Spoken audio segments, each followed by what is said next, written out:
Well, hello, my name's Belinda Acock, and welcome to my kitchen. Kitchens are the heart of the home, and it's literally one of my favorite places in our house. You know, when we were designing this home with my parents and my husband and I and our family, we were thinking about this is going to be a legacy home, and you're probably going to get a view later on. This is an 11-foot island. It's like a kind of a big old just chunk in the kitchen, but I knew it was going to serve a lot of purposes. Sometimes I sit here and I pay my bills.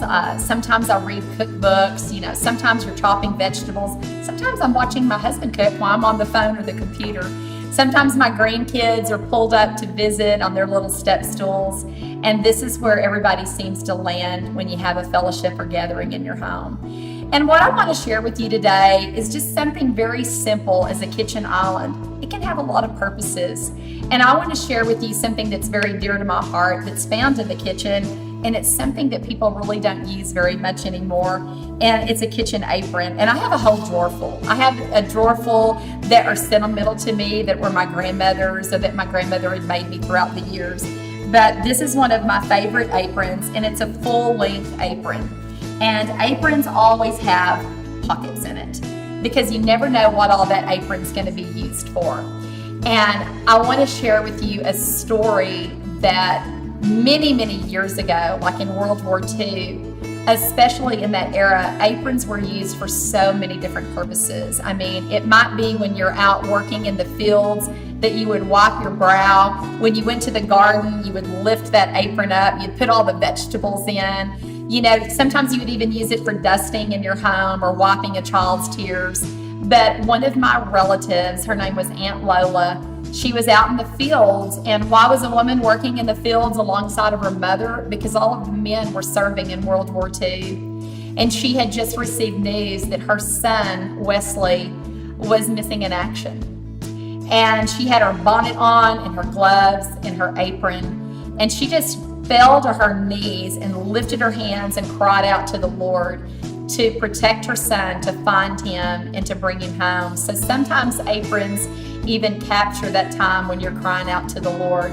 So it can have a lot of uses. Now, I got to thinking about my kitchen, and I love reading cookbooks.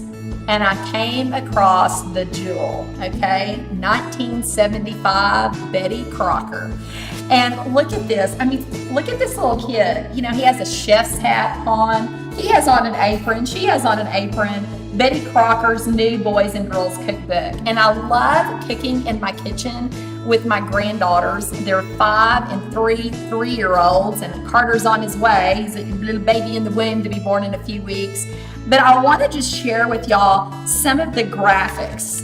And one of my favorite pages is this cookbook was actually developed in 1957, but it's some captions of some things that children learned while they cooked. You know, it's not just about cooking a cake and serving it. Maybe it's a birthday or a celebration. All of the things you learn when you're cooking. You learn to be patient. We do a lot of microwave cooking now. That's not really teaching kids to be very patient, is it? But this is a little girl named Sandra. She said she learned to use a knife without cutting herself. They learned to give compliments even when the food wasn't very good. They learned to be a home tester.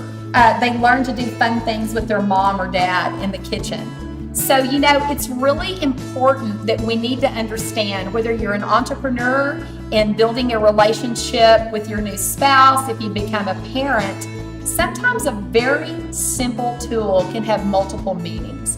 And I think being in the kitchen, it also builds your confidence.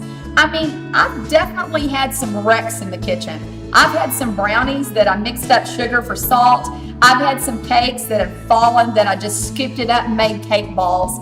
But you've got to persevere and you've got to move on because the heart of the home is the kitchen. So I hope you enjoyed my time with you today. My name's Belinda Acock. I love God, I love learning, and I love sharing what I've learned.